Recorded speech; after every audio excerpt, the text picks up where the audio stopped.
Welcome to the HCI family of podcasts. We're your source for personal, professional, and organizational growth and development. We share our own original research, explore industry trends, and interview executives and thought leaders from across the globe. Join us for practitioner-oriented content around all things leadership, HR, talent management, organizational development, and change management. Maximize your personal and organizational potential with the HCI family of podcasts.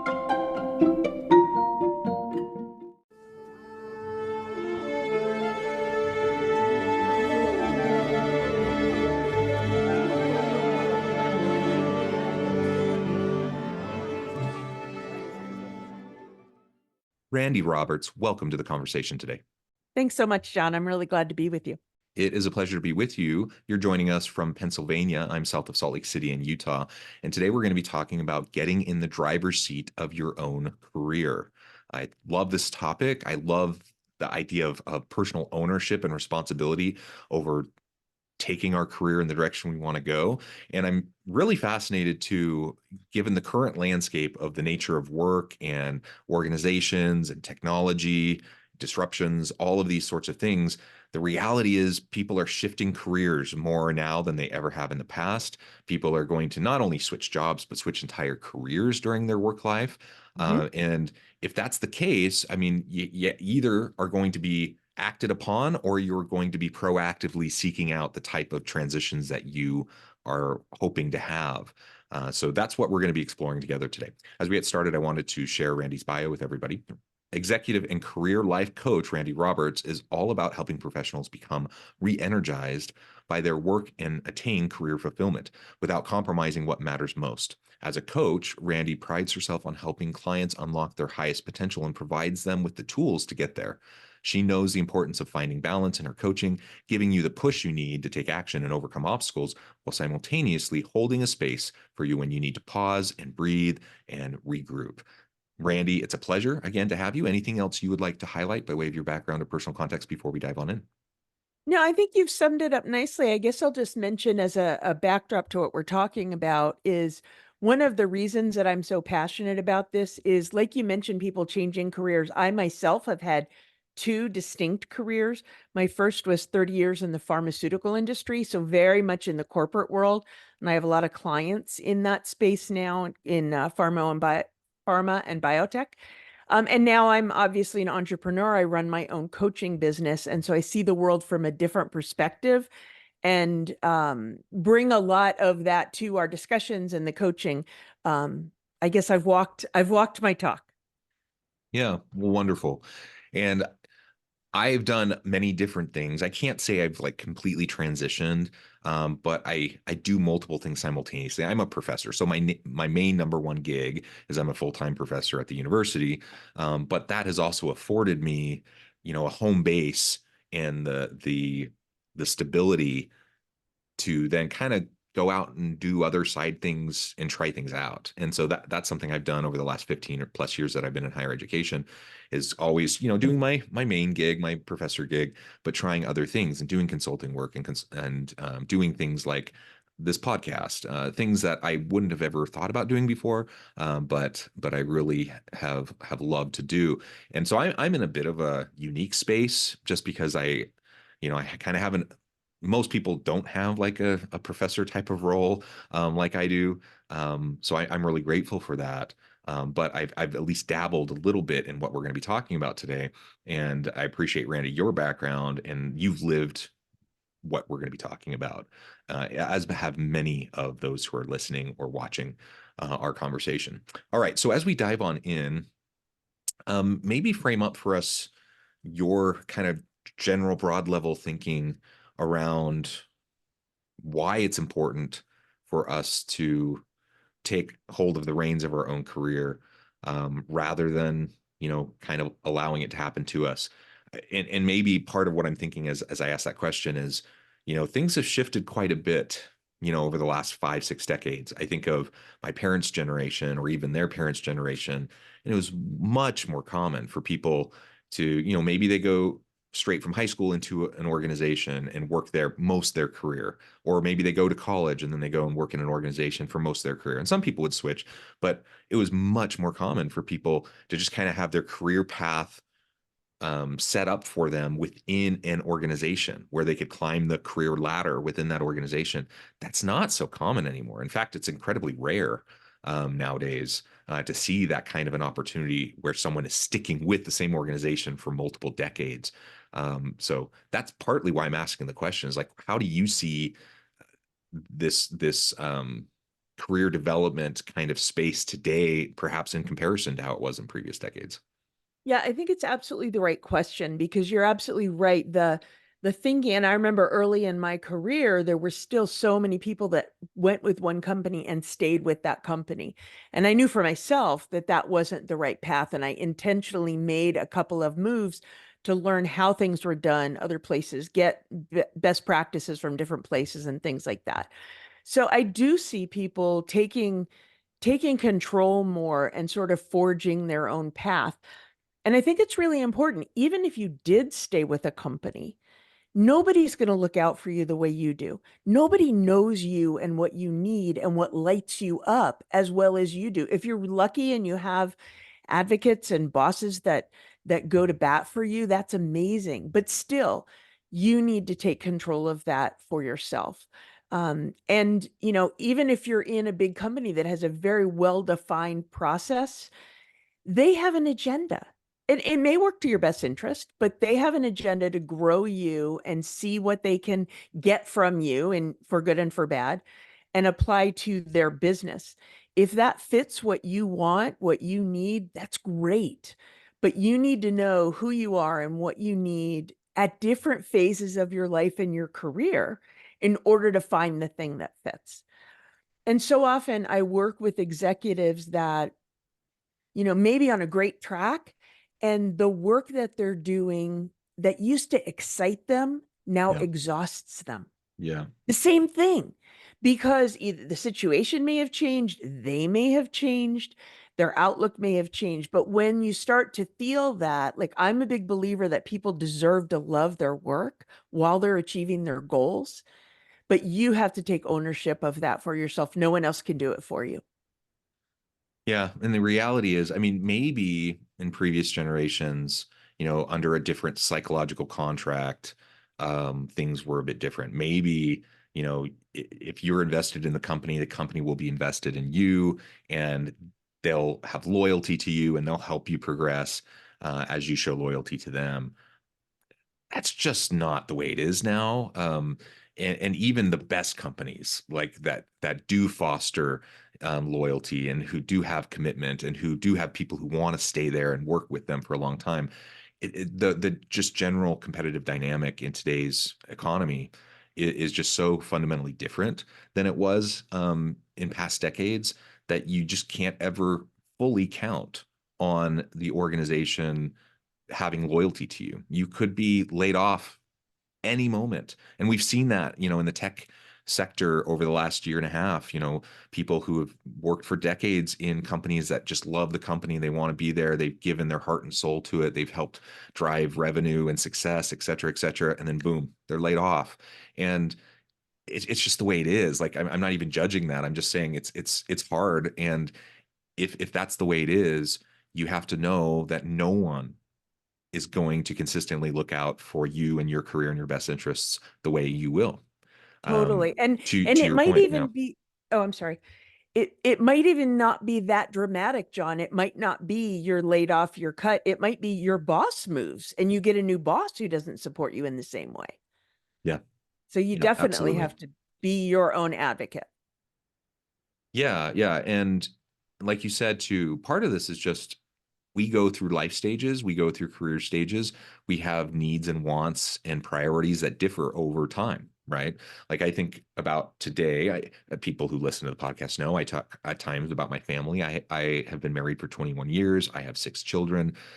My youngest now is 10. My oldest two are in college. So today, our family situation is fundamentally different than it was, 10 years ago or 15 years ago while we were having babies and just like in the chaos of all of that, right? Now there's just way more kind of stability in our day-to-day lives than we experienced in the first 20 years of our marriage, which brings a lot of benefits. And frankly, it just means there are totally different things that I want and need now than perhaps what was even on my radar, 15 years ago, 10 years ago, whatever.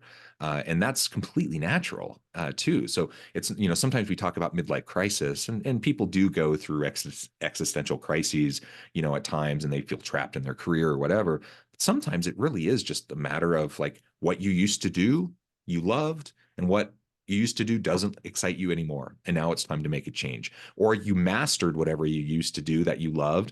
And part of what you loved was the growth and the development, and you've mastered it. And now you're ready to move on to the next thing. Like Yeah. all of those things can be true simultaneously. And if that's the case, and we can't necessarily count on our boss looking out for us or our organization having loyalty and looking out for us, then yeah, we need to keep in mind other options. That may mean leaving the company. That may mean navigating a lateral move within our company. That may mean starting a side hustle. That could mean a lot of things, but ultimately, I guess what we're both trying to hit home is that we just have to take ownership. We can't count on others looking out for us. Perhaps the way that it would be really nice if they did. Like I would love it if every organization had that level of loyalty and commitment to their people. It's just not the reality. I think what you're saying is so important. And a lot of it is, yes, we change at different phases of our career for sure. For example, your level of risk tolerance changes over the course of your career. I find in general, people can take more risks at the ends of their career, either Yeah. at the beginning when the stakes are less. Right now, you have kids in college. You may be in a place of needing more stability, where later, when the kids are out, the stage of life that I'm in, empty nester, just different phase, have done very well and invested well, I can take risks again. So those are the Mm-hmm. kinds of things that you really need to factor in. But I think where it starts is if someone is either not growing anymore, not as excited about their work for many reasons, you got to get to the root of why. Because otherwise you may be feeling like a change is right for you, but you may go with you and take the problem with you. Mm. If you Yeah. don't know what you're trying to solve for, how can you possibly find the right situation? So I think a lot of times it starts with some inner work on what's still working for you, what's missing, so that you know to go look for the right thing. And not the right job, but the right dynamic. Mm-hmm. Mm-hmm. Yeah, and I think, for many people, the pandemic acted as a catalyst for what you're talking about. Like it just, for some people, for the first time in a long time, they had the space and the time to take a step back and to reevaluate, do that self-assessment, look at their priorities, look at what mattered to them. And when you're in the grind day to day, like you're just pounding away at getting stuff done, life runs away with you. I mean, time just goes faster and faster, and before you know it, you really can be quite unhappy, quite unfulfilled, and not even fully realize it or recognize it because you're just so busy and you're just so in the grind. The pandemic, though, was just one example of when people kind of, the external environment imposed upon us this opportunity to reflect and to prioritize and to check in on our values and what's most important to us. And we saw like what a lot of people said. I don't want to be commuting 2 hours a day. I want to spend more time with my family. I don't want to endlessly grind for the company, who may not have any commitment or loyalty to me. Instead, maybe I'm going to start my side hustle, or I'm going to go out and hang my own shingle and do my own thing. We saw so much of that over the last several years. And I'm hoping that maybe people learned the lesson of self-reflection, like that we can do that regular check-in, and then it doesn't take a pandemic to kind of urge us to do that, like moving forward. I hope not. I think absolutely to what you're saying. I think it did give people an opportunity to step back and reflect a little bit. There were some companies that seemed to get busier in a Yeah. way, and I think it may have been trying to make sure people were working. That's another situation. But I think it did give a chance for people to sit back and reflect a little bit. And I think a good place to start, if I could, I'd like to offer a tool for people. It's free, it's on my website. Yeah. It's a career satisfaction assessment. If your listeners are feeling like something isn't working as well as it used to, I'm not jumping out of bed the way I used to, whatever that feels like to them, this can be a good place to start trying to figure out what it is that you may what may still be working for you that you want to look for or dial up, and what you may need to fix, to your point, either right where you are or in a different situation. So if people want to get that, go to my website. It's Randi with an I, robertscoaching.com, the resource section. It's there for you free. That's wonderful. And yeah, if we can talk through some of those elements on this assessment, I think that would be also be super helpful. Yeah. Just so people can start to think around, what does it mean to take control over my career?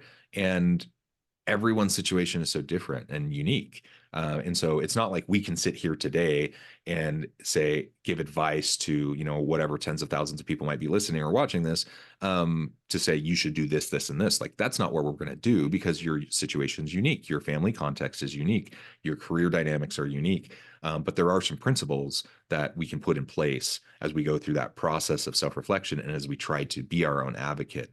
So maybe you can outline some of those for us and we can talk through that. Yeah, of course, of course. So the way I've laid it out is there's 8 pillars that I call them, and this is not published anywhere with peer review and statistical analysis and things like this. This is learning from my own clients, my own experience, and talking to a lot of other people that work in professional development. And so some of these things that are most important to people, you've already mentioned one, growth. Growth is very important to a lot of people, not to everyone. And it's important to recognize that a situation that may have stretched you and that you had to grow into at one point, you may have plateaued. The situation may be different. It may be time to take the next step so that you can get to that, back to that growth, if that's what you need. That's really important to me. I know that about myself. And now running my own business, I have to find new things to bring in to stretch me when I feel I've mastered things. I think that's true for a lot of people.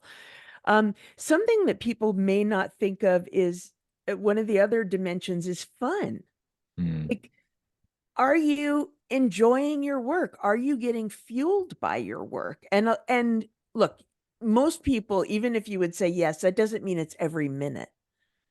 But are you getting enough in the fun bucket in order to really feel good and engage? Because not just for you yourself, but for a team, that's when everybody's at their best. And Yeah. those of us that geek out on weird things, what we may call fun, people may not expect, like, whatever that is for you, however you define it, let yourself, give yourself permission to seek it out, to make it fun. So that's one thing. And then, Can I another just thing, comment on that real quick? please. And it's kind of a running joke in my marriage. My wife will often say, John, you need to go get a hobby, man, because I work a lot, and I Yeah. do, because I have lots of irons in the fire and whatnot. And I do have some hobbies, but I also have 6 kids, and so you have like family life, you have work life. I have some hobbies, but I focus my time on where my priorities are, for sure. And there's just some hobbies that I used to do that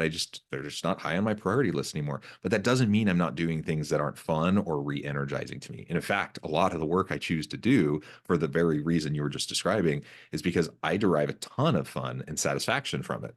Like, it just really enlivens me. Like, I get up in the morning looking forward to it. So it's not like a dreading getting up and going to work kind of a thing. It's like, oh, I get to do this today, or I get to do this new creative thing today, or whatever. I get to talk to these people today. All of that, is really exciting to me. And so, sometimes I kind of tease. I'm like, well, my hobby, this thing is my hobby. I just happen to earn money doing it, but it's my hobby. And that to me is living the dream. I want everybody to feel that way, because I feel that way too. And I did for most of even my first career, but you got to pay attention to it when that's not there and figure out that's very personal. What it is that lights you up is very personal. So, my advice is figure out what that is. If somebody were to ask you what lights you up about your work and you don't have an answer, find an answer. Figure out what it is you need, because I think everybody can have that. Not all the time, but on a balance. Yes, and that's a really key point. Like, we're not suggesting that just because you have stuff you have to do day to day that you don't love, that you should jettison your current job and try to do something else and chase that unicorn. Like, there's no such thing as a job or a career where you never have to do things you don't want to do. We all have to do tedious things. We all have to do repetitive things or things that just aren't our favorite thing. You know, I have things I'm good at. I have things I'm okay at. I tend to want to focus my time on the things I'm really good at, but that doesn't mean I can just let the other things go. They still have to happen, and maybe I have to slog through it a little bit more. It's not my favorite, but I still have to do those things. So we're not suggesting that that's not the case or that you should get rid of a job just because of those things.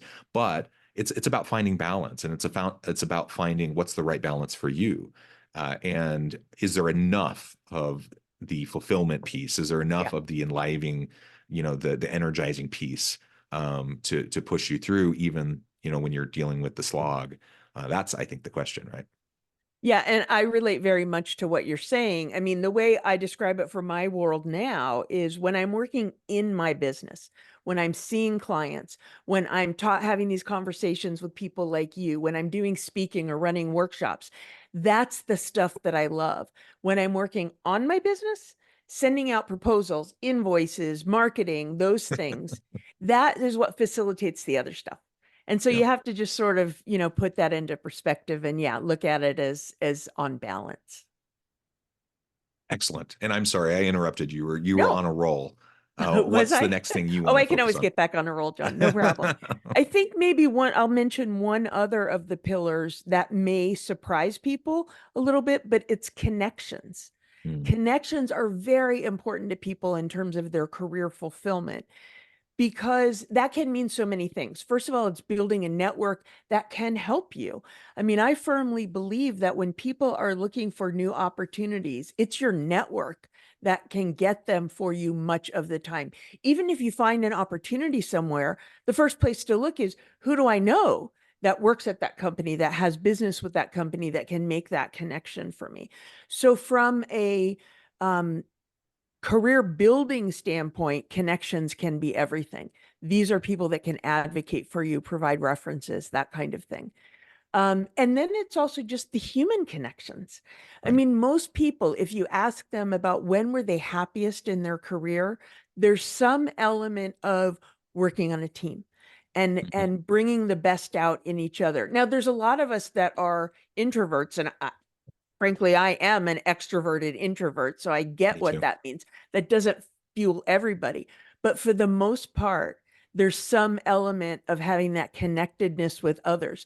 It helps you get through the tough times, and it gives you the platform for celebration when you together come up with the really great breakthroughs and things like that. So that's one that people don't always think about, that I think is critically important.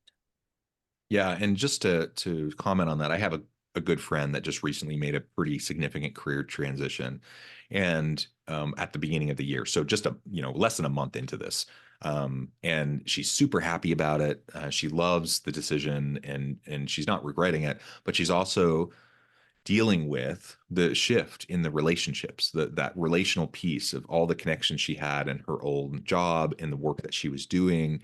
Um, it's not like all of a sudden those relationships all just poof vanish, but she doesn't have the daily interaction with them anymore, and she has to be more deliberate about making sure she takes the time to connect with them. And then now she's in this new place where she has to develop new relationships.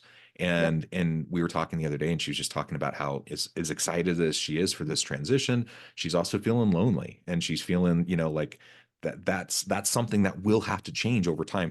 That, and I trust it will. Like, she'll be fine. Um, but if it didn't, if she continued to just not reconnect and make those new connections, chances are she would not end up finding this transition to be a good transition, right? Because those relationships, that human piece, is just so essential.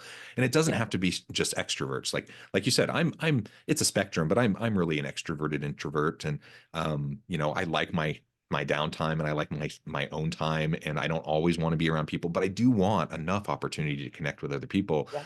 Um, you know, and so if I went from, 100 to 0 overnight, yeah, I would feel, sad about that. I would feel perhaps a little bit lost. And so you can't forget that that is a critical component. That's just an innate human component Yeah. for most people that they're really going to need and derive from their career. If you're making a transition, you just have to know that that's going to be part of it, and it could be a challenging piece as you're making that transition and developing new relationships. Yeah, I think what you're saying is important. And I think this is where self-awareness can come into play too, where you recognize what it is you need and fill the bucket to that extent. And sometimes if you're the new person in the situation, you may have to be very purposeful about that. You may have to really connect with people for coffee or for something simple, or ask people questions about a certain situation. Most people like to help other people, but you Yeah. may have to ask for it. And I think people need to be especially aware of that now that we're in this post-pandemic phase. There's so many more hybrid or remote working relationships. Sometimes those points of connection don't come organically, and you have to make them happen. So if you need them, do it. Most people are open to it. Yeah, yeah, absolutely. Well, Randy, this has just been a fantastic conversation. I know at the time I'm going to need to let you go here in just a minute. We could go on and on, but that's why you have great resources on your website, and you have a self-assessment that people can do. As we wrap up, if you can take a moment and just share with people again how they can connect with you, where they can find out more information about you, and then give us the final word on the topic for today. Sure. So there are two places that are best to reach me. One is through my website, which is again Randi, R-A-N-D-I, robertscoaching.com. You can connect with me through there, you contact me, and then the resources are available to you. But the other way people can hear more from me is through my own podcast and YouTube channel, both of which are called Fulfilling Career, Happy Life, because that's what I want for them. And a final word on the subject, what I would say is these things, thinking about what you need, finding how you can get in the driver's seat of your own career and really make those things happen. Start with knowing yourself, knowing what you need, but starts even further with giving yourself permission to make that okay, to make that important. It will fuel your success, which helps anybody that you're working with. So if it feels selfish, it's not just selfish. Give yourself permission to do it. I love it. Thank you, Randy. This has again been a great pleasure. I encourage the audience to reach out, get connected, find out more about what Randy can do for you. And as always, I hope everyone can stay healthy and safe, that you can find meaning and purpose at work each and every day. And I hope you all have a great week.